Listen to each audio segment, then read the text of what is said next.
నమస్తే రమ్మగారు. నమస్తే జయ. రమ్మగారు, కాశీ మజిలీ కథలు కొత్త మళ్ళీ మజిలీలోకి వెళ్ళారు. గోపుడికి ఎలాంటి సందేహం వచ్చింది? అదే చూడాలి ఇప్పుడు. వీళ్ళు తర్వాత కొన్ని ఊళ్ళు దాటి ఒక పెద్ద ఊరు చేరేసరికల్లా ఆ ఊళ్ళోనట హుక్స్కి తగిలించి, అంటే ఇట్లా కొక్కిలాగా ఉండి కొక్కేలకు తగిలించిన మనుషుల శవాలు వేళ్లాడుతున్నాయట. వాళ్ళు ఎప్పుడో చనిపోయారు, కానీ బాడీలు మాత్రం సజీవంగా శరీరాలు అలా వేళ్లాడుతూ కనపడుతున్నాయి. ఇదేమిటి, స్త్రీ పురుషులు కూడా, ఆడవాళ్ళు ఉన్నారు, మగవాళ్ళు ఉన్నారు ఆ బాడీస్. తెల్లబోయాడు, ఇదేమిటి గురుగారు, ఎక్కడైనా ఇలా శవాల్ని వేళ్లాడేస్తారా? పైగా వేళ్లాడేసిన శవాలు పాడైపోకుండా అలాగే ఉన్నాయి ఏమిటండి, అసలు ఇనప కుక్కాలకు వీళ్ళు ఎందుకు వేళ్లాడుతున్నారు అని అడిగాడు. నేను అన్నాడు, ఉండరా నాయన, కాస్త భోజనం సంగతి చూసుకున్నప్పుడు చూద్దామని. ఏం చేశాడు, భోజనాలు అయినాక ఈ మణిని దగ్గర పెట్టుకుని చూశాడు. చూసి ఇది కళింగ దేశపు రాజధాని అయిన ధర్మాపురం ఈ ఊరు. ఈ ఊరు రాజుగారు సింహకేతుడు అని ఒక గొప్ప రాజు.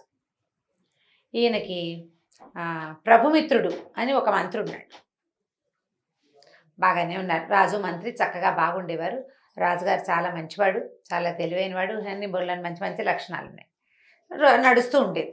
ఈ నడుస్తూ ఉన్న కాలంలో ఏమైందట, కొంతమంది జాలరి వాళ్ళు ఒక పెద్ద చేపని, చాలా అందంగా విచిత్రంగా రంగులు రంగులుగా ఉన్న ఒక చేపని తెచ్చి రాజుగారికి గిఫ్ట్ ఇచ్చారు.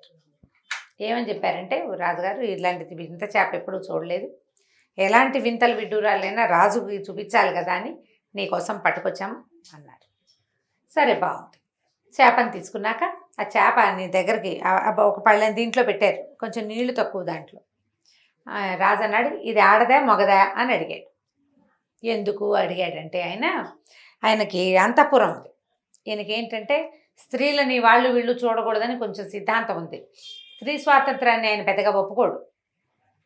దాంతో ఆ అంతఃపురానికి ఎంత గట్టి కాపలా పెట్టారంటే, పోతుటీగ కూడా అందులోకి వెళ్ళదు, మగ ఈగలు కూడా వెళ్ళకూడదు, అంత స్ట్రిక్ట్. ఇప్పుడు చేప ఆడదో మగదో తెలియకుండా అంతఃపురాన్ని పంపిస్తే మగ చేపని ఎలా పంపిస్తాం? అందుకని ఇది ఆడదా మగదా అన్నాడు. ఈ నీళ్ళల్లో తపతపా కొట్టుకుంటున్నాయి. చేప పక్కపక్క నవ్వింది ఒక్కసారి, నవ్వి చచ్చిపోయింది చేప. నాకు ఏముంది, చేపల్ని చచ్చిపోయిన వాటినే కదా వండుకునేది, బతుకున్న వాటిని కాదు కదా. దాని మరణం సంభవం నీళ్ళ నుంచి తీస్తే కాసేపటికి చచ్చిపోయింది. అయితే ఈయన తెల్లబయట, ఇదేమిటి చేప నవ్వింది, ఎందుకు నవ్వింది చేప అని మంత్రిని అడిగాడు. మంత్రి అన్నాడు, ప్రభు, జీవులు రకరకాలుగా ఉంటాయి, మనం ఎట్లా చెప్తాం? చేప ఎందుకు నవ్విందో చేపకు తెలుసు, అది కాస్త చచ్చిపోయింది, ఆ చేప భాష మనకు తెలియదు. కాబట్టి ఇలాంటి పరీక్షలు పెడితే మంత్రులకు ఎట్లా ప్రభు అనేసరికల్లా రాజుకు నచ్చలేదు. నేను ఆడదా మగదా అని అడిగినప్పుడు అది నవ్వింది, ఎందుకు నవ్విందో తెలుసుకో, 6 నెలల లోపల నువ్వు ఈ విషయం తెలుసుకోకపోతే నిన్ను ఉరిదీస్తానని చెప్పాడు మంత్రి. రాజు మంచివాడే, ఏదో ఒక రకమైన మొండితనం పంతం వచ్చినాయన్నమాట. ఈయన బిక్క చచ్చిపోయాడు. చచ్చిపోయిన చేప ఎందుకు నవ్విందో ఎలా తెలుస్తుంది? పోనీ ఈ చేపకి చుట్టాలు ఉన్నారు, వాళ్ళ ఇంటికి వెళ్ళి కనుక్కుందామంటే ఏ చేప భాష మనకు వస్తుంది? అంతే కదా. ఈయన తెల్లబోయాడు, ఏం చెయ్యాలో తెలియలే పాపం. ఇంటికి వెళ్ళి అలా దిగులుగా ఉన్నాడు. ఇంటికి వెళ్ళిపోయాడు, చాలా దిగులు పడిపోతున్నాడు. దిగులు పడుతుంటే అతని భార్య పిల్లలు అడిగారు. ఆయనకి 2 పిల్లలు ఉన్నారు, ప్రద్యుమ్నుడు అనే ఒక కొడుకు, లవంగి అనే ఒక కూతురు. వీళ్ళిద్దరూ ఏమన్నారు, నువ్వు ఇంత బెంగ పెట్టుకోదు నాన్న, ఇప్పుడు చేప నవ్విందంటే ఏ సిద్ధులో ఎవరైనా యక్షులో ఈ ప్రశ్నకు సమాధానం చెప్పచ్చు, మనకి మానవ మాత్రలకు తెలియదు. మేము ఏదైనా కొంత దేశాటం చేసి ఎవరి దగ్గర సరే, ఏ స్వామీజీలనో బాబాజీలనో ఎవరైనా సిద్ధులో దొరికితే యోగులో వాళ్ళ దగ్గర సమాధానం తీసుకుంటాం. కాబట్టి నువ్వు బెంగ పెట్టుకోవద్దు, 6 నెలల టైం ఉంది కదా, 6 months టైం ఉంది, ఆ లోపల మేము కనుక్కొస్తామని చెప్పేసి వీళ్ళిద్దరూ బయలుదేరారు. అన్న చెల్లి. అన్న వెళ్తానన్నాడు, చెల్లెలు కూడా నేను వస్తాను. చెల్లి అన్న ఏంటంటే కొద్దిగా ఒకేలా ఉంటారు కానీ చూడ్డానికి. ఇద్దరు బయలుదేరి వెళ్ళారు. సరే, అలా నడిచి వెళ్తున్నారు. ఒక 2-3 ఊళ్ళు దాటాక ఒక చిన్న రాజ్యంలోకి ప్రవేశించారు. ఆ రాజ్యపు రాజుగారికి ప్రభావతి దేవి అని ఒక కూతురు ఉందట. ఆవిడ బ్రహ్మాండంగా చదరంగం ఆడుతుంది, చాలా బాగా చెస్ ఆడుతుంది. ఎవరైనా 3 ఆటల్లో యువరాణిని ఓడించిన వాళ్ళకి ఈ అమ్మాయిని ఇచ్చి పెళ్లి చేస్తానని చాటించేట వాళ్ళ నాన్న. ఈ చదరంగపు ఆటలో ఈ పిల్లని మించిన వాడు ఎవడైనా వస్తే వాడితో వివాహం. సరే, ఈ ప్రద్యుమ్నుడు బాగా ఆడతారు వీళ్ళు. ప్రద్యుమ్నుడు ఆడతాడు, లవంగి ఆడుతుంది. మనకు ఆటొచ్చు కదా, ఇదేమిటో చూద్దామని ఏం చేశారు, ప్రద్యుమ్నుడు వెళ్ళాడు. 3 రోజులు ఆడతారట, రోజుకు 3 ఆటలు. ఈ మొదటి 2 రోజులు వెళ్ళాడు అబ్బాయి. వెళ్ళి ఓడిపోయాడు 2 సార్లు. ఓడిపోయేసరికల్లా ఈ లవంగి అంది, అన్నయ్య రేపు నువ్వు వెళ్ళొద్దు, నేను వెళ్తాను నీ బదులు చూద్దామని. ఆ ప్రభావతి మహా సౌందర్యవతిట. ఈ మగపిల్లాడు కూర్చున్నాడు ఎదురుగుండా. వీడికి ఎంతసేపు ఆవిడ అందం మీదే దృష్టి కానీ ఆట మీద దృష్టి ఉంటుంది. వెళ్ళిన పెళ్లి కొడుకులందరూ ఓడిపోవటమే. 2 ఆటలు ఓడాక 3వ ఆటకి ఎవడు రాడు 3వ రోజుకి, ఎందుకంటే ఎలాగో ఓడిపోతాం. ఆ అమ్మాయి ఎంతమందినో ఓడిచ్చేసింది అందంతో. ఆ పిల్లని చూస్తూ ఉండిపోతారు. ఇప్పుడు కుర్రాళ్ళే వస్తారు, పెద్దవాళ్ళు ఎవరు రారు. పిల్లనిచ్చి పెళ్లి చేస్తామంటే 50 ఏళ్ళ వాడు వస్తే సైనికులే పంపించేస్తారు. 300 కుర్రాళ్ళే కదా. ఈ లవంగి ఏం చేసింది, నువ్వు ఇంట్లో ఉండు, ఇక్కడ ఉండు, మనం ఎక్కడ సత్రం తీసుకున్నావు అక్కడే ఉండు, నేను వెళ్తానని మగ వేషంలో వెళ్ళిందట. వాళ్ళిద్దరూ ఒకేలా కనపడతారు, పెద్ద తేడా లేదు. సరే వెళ్ళింది.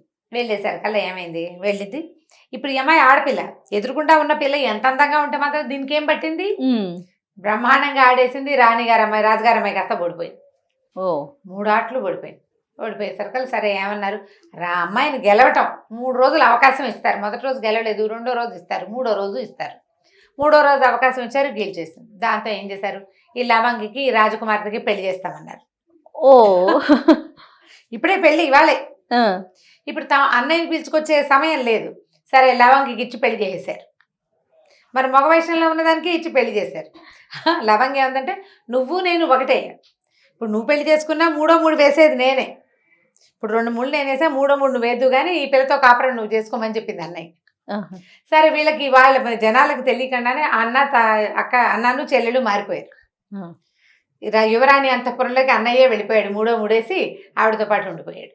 కొద్ది రోజులు ఇక్కడ ఉన్నారు. ఉన్న తర్వాత ఏమైంది, ఇంకా మరి మా నాన్నకి సమస్య ఉంది కదా, మేము మళ్ళీ దేశాటానికి వెళ్తామని చెప్పేసరికల్లా సరే ప్రభావతి దేవి బాయ్ బాయ్ అంది. వీళ్ళు వచ్చాక మరి వెయిట్ చేస్తుంది అనమాట వాళ్ళు వచ్చేదాకా. మనం అన్ని కథల్లో అదే చూస్తున్నాం కదా, ఏ కథలోనూ భార్యామణి మొగుడు వెనకాల వెళ్ళటమే లేదు అసలు.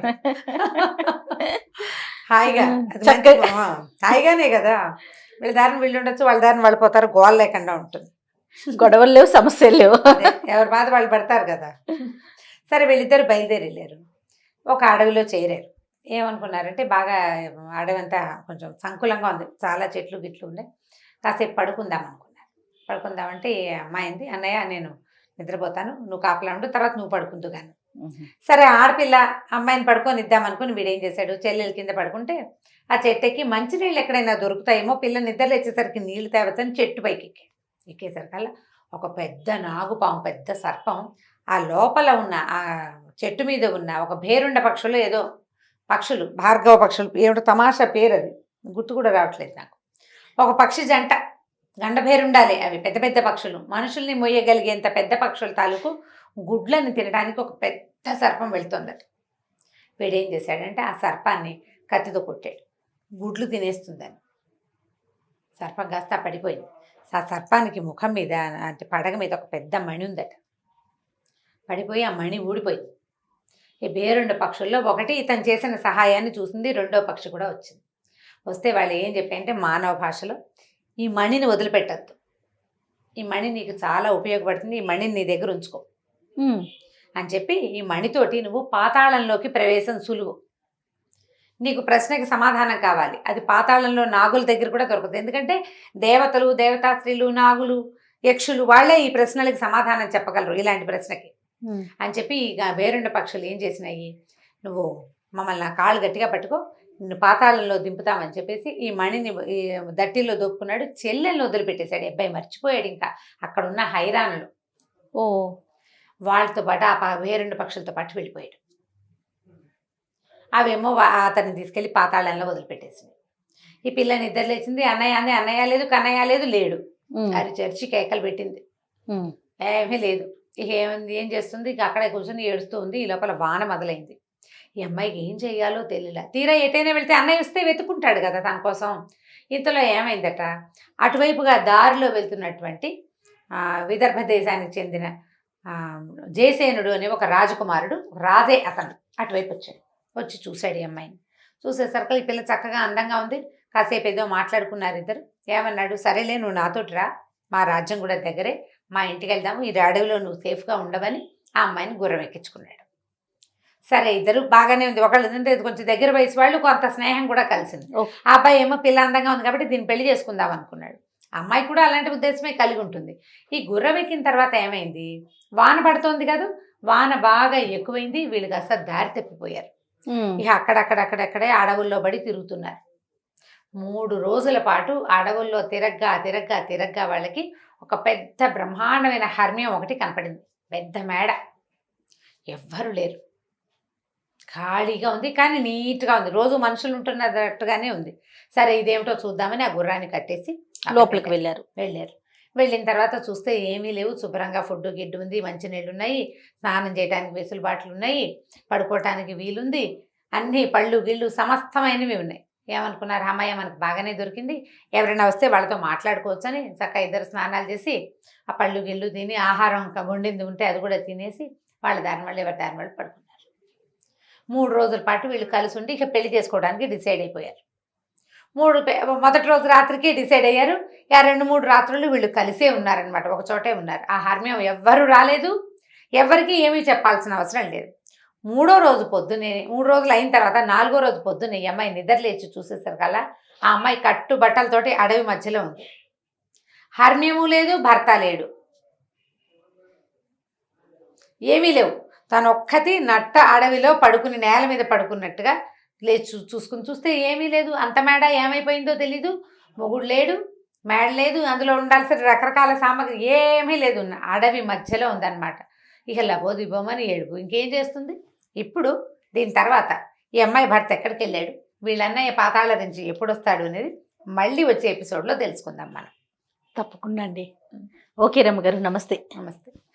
ఈ వీడియో కనుక మీకు నచ్చినట్లయితే లైక్ చేయండి, షేర్ చేయండి. మరిన్ని వీడియోస్ కోసం మా ఛానల్ని సబ్స్క్రైబ్ చేసుకోండి.